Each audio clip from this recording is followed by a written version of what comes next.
It is 11 or 12:31 rather, and you are listening to the Mid-Morning Talk on Slam Media. So, with so many diets on the market, it's difficult to keep track on what works for you and what doesn't work for you. And as you've probably heard it before here on the show, we like to preach a healthy lifestyle instead of a specific diet that you should follow. And we also like to get into the nitty gritties of the diets and see what actually does work and what doesn't. There is a diet, however, that I'd like to get some more insight into. It's the blood type diet. I've heard about it. I've heard some people talking about it, some people suggesting it, saying that, okay, the blood type diet is such and such. If you're blood type O, then you need to eat a lot of meat. And if you are not blood type O, then you need to be this or that. And honestly speaking, I don't know my blood type, so I wouldn't know what blood type of food diet would work for me and what wouldn't work for me. But to tell us more about this is dietitian Yuri Bhaga. A good day, Yuri. Thank you for joining me. Hi, thanks for having me back. Always good to be here. It's a pleasure. All right, start off by telling us what is the blood type food diet. So the blood type diet is sort of the diet that doesn't go away. It actually was started in 1996 by a naturopath physician. So he wasn't a dietitian. He wasn't a sort of science-based medical doctor in the sense that we know. And he came up with this diet. He published a book, and it became widely popular. It's actually one of the bestsellers on the New York Times bestsellers list. And ever since then, it sort of picks up and then dies down again. And well, it's been about 25 years since then. And basically, he proposed that everybody should eat a different type of diet and exclude or restrict certain foods or include other foods depending on their specific blood type. And that's really just the basis of it. Mm-hmm. So how does a blood type diet affect one's or rather how does a blood type affect a person's diet? So that's the catch. It's actually, there's no scientific evidence. There has been no confirmed, clear evidence to show that the blood type diet is actually effective, that it's actually something that works. So I can't actually say what it is because it doesn't exist. It shouldn't exist. It's really just one of those fad diets. So he proposed that because of a specific protein, lectin, and the way it sort of is involved in our bodies, that certain blood types may have sort of more difficulty digesting certain food groups versus others. And that's why if you're, for example, blood type A, you need to exclude this and this, or if you're A and B, you need to have more vegetarian type diet. So that's where he sort of, through observational studies, so that already, you can't really make claims from observational studies because it's not the best sort of study model. And his basis was sort of in these not correlation, but sort of, he just said, this sort of looks like there's a bit of a relationship, so let's go with it. And then that's sort of just how it was born. Mm-hmm. Well, obviously, there needs to be a lot more research and work done through this year, especially how would you know what a blood type, well, what food diet is perfect for you? Just according to what he has over there, I mean, is it correct? The blood type O should be eating more meat proteins? Exactly. So no, the blood type diet is not correct. It's not factual. There's nothing really to go, to say, yes, it actually works. The whole reason that, as the years have gone by, dietitians and doctors and scientists, in the field of nutritional science sort of disagree with it and want to debunk it. It's not that it is in itself harmful. It's just that it's a fraud science. There's no evidence to back the claims. So it's not to say that if you try and follow the blood type diet, you're going to sort of harm yourself. Obviously, it depends on whether you're in good health standing or if you have medical conditions. For example, type O blood diet says you need to have lots and lots of protein. So it's almost similar to the paleo diet or keto diet now.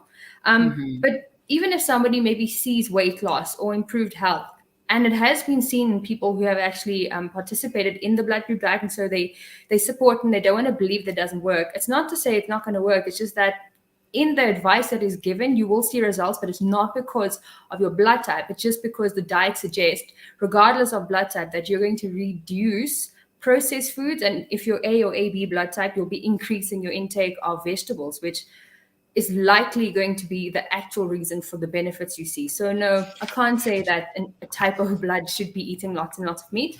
And especially now as we move into as we're moving into more people wanting to have vegan and vegetarian diets, it's not going to work with lots of people dietary preferences or their sort of ethical stances as well. So it's quite tricky. Yes, it is indeed tricky because I'm sitting here thinking, but I don't even know my blood type, number one. So how would I know which diet is suitable for me if I'm gonna be joining this ship over here? So what tips can you give us in order to stick to a healthy lifestyle as opposed to a diet like this blood type food diet? Yeah, so obviously, as I always say, there is no diet that fits everyone. Everyone needs to be following the diet they can see themselves doing for the next 10, 15, 20 years that allows them to eat their food of preference and that fits with their medical sort of history and all of that. But the basis is you want to be following healthy habits and not specific restrictive diets. So it's more so learning how to eat in a healthy way. So the basis would be make sure you're getting in enough water because most of us are always not hydrated enough, especially now that it's winter. It's hard to drink, a cold glass of water when you wake up Of in the morning. course. So water, fiber is something that many people don't need. So we need around 30 grams of fiber a day. Most people aren't even getting about 10. And it's quite easy to do that. And that comes to my next tip. Do not underestimate the value of vegetables. And I think people get tired of dietitians because we're always saying, please include your fiber day or eat veggies. But it's not just because it's our favorite thing to say. It's really just because there's so much benefit from having a variety of veggies. That's just because they come with the micronutrients, literally the colors. We also eat the rainbow. It's the phytochemicals that come from that, so antioxidants and such things. You'll get the fiber, as I was saying, it keeps you fuller for longer. So let's say weight loss is your sort of goal, then vegetables would be the way to go because it's low calorie, it's healthy, and it's filling, so you're not going to be so hungry. And of course, moving away from these ultra processed foods that have been sort of become part of our day-to-day lives as part of the Western diet. We walk into a shop, we pick something out of a packet, easy, quick, and tasty. And sort of the chemicals that they put into it sort of drives you to want more of that type of food. So, people often say sugar is addictive. Well, scientifically, maybe it's not so true. It can sort of become an addictive behavior, craving foods that have that specific, moreish taste. So you just want more and more and more. Moving away from this unprocessed foods, selecting rather whole foods that haven't been ultra processed. So not say you mustn't have frozen or canned vegetables, but rather not having, if you look at a potato chip, if it's cut up, that's also a form of processing. But if it's cut up, fried, deep fried, and then has tons of salts and flavorings putting it, then it's ultra processed and it's not so healthy. So it really is just using some discretion and finding that balance between including those fun, less healthy, nutritionally dense foods, but then selecting the healthier foods more of the time. And if you're doing that on a consistent basis and you're not sort of restricting yourself, you'll probably be good to go. Well, like you mentioned, it is winter right now, and drinking water is not it's not as easy. It's like easy come and easy go. No, it's not happening. But what are other ways for us to increase our water intake? How can we drink more of water? So obviously, if you're able to, like in summer, having a bottle with you at all times. So like me, I always have this flask with me, and I prefer a flask because in winter you can kind of take the water a little bit warmer so there's not ice cold coming out of the tap. You can mix some hot water and cold water. So you're having sort of room temperature water so it's not so uncomfortable in winter, and just carrying that with you throughout the day and trying sipping on it and maybe getting to 1 to 2 bottles of flasks. If that's difficult, tea does also count as water intake, but you need to be mindful of if you're adding milks and sugars and lots of other things. So rooibos tea, if you're a fan of that, that would be perfect. There's no caffeine. It's really just the rooibos in it, and that would count towards your water intake. Otherwise, as many people do in summer, adding lemon, sort of flavoring the water so it's not so boring. You can do that as well. And it's really just sort of building a habit because it's not going to happen overnight. And you can, rely on your warm beverages. Just make sure you're not adding too much other stuff because then it sort of takes away from the healthfulness of it. If you're adding sugars to all the teas and coffees and having 8 cups a day, it's not going to work out so great. 8 cups of coffee a day. Wow. Now, what about of these packet soups that are easy to make? Just add in hot water and you are good to go. Well, obviously they are processed and they have, I don't know if it's dehydrated or freeze frozen veggies that they have inside there. They don't really taste great. So obviously this is not a great option. So, but what can we do to make it um, much better if it's the only option available? Yeah, so like you're saying, sometimes you just don't have another option. It's been a hectic day and you find a packet of soup in your drawer at work and that's all you have to go on.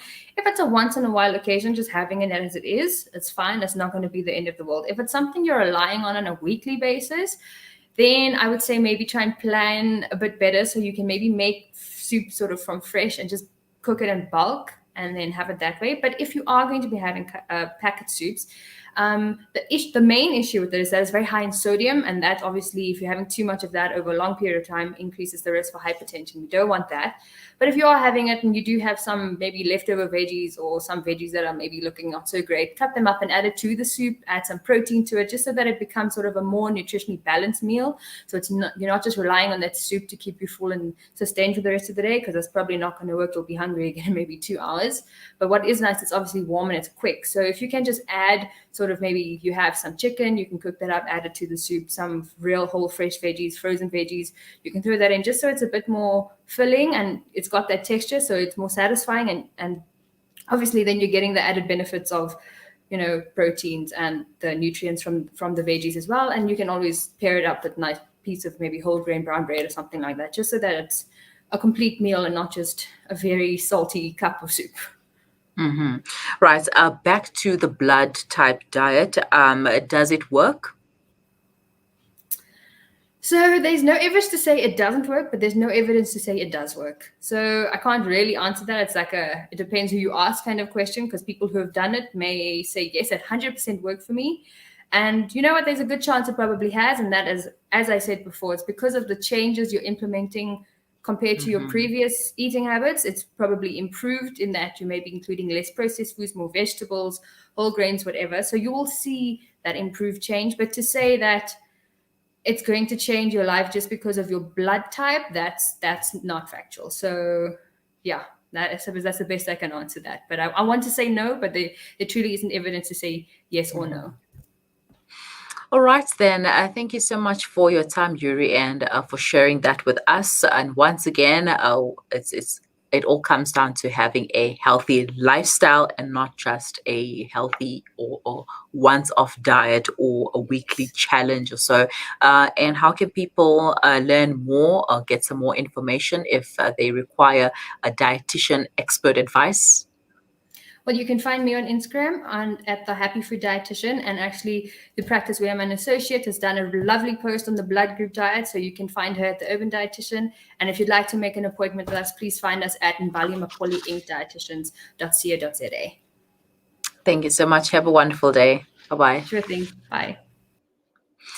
The Urban Dietitian on Instagram. You can find them and get some more information there. And yeah, guys, as dietitian Yuri said, she can't really answer yes or no, because there is no scientific proof that this diet works. Because some people might give it a thumbs up and say, yes, it works for me, it works wonders, and some might say it really didn't do much, and all because of the changes that have already been implemented in their body, like cutting down on fat, cutting down on processed foods, etc. It's not really your blood type that is making you cut down on such, right? Increasing your vegetable intake, drinking more water. Think about it. But anyway, I'm not an expert. You can get expert advice. It is 12:46. You are listening to the Mid-Morning Talk. We will be right back.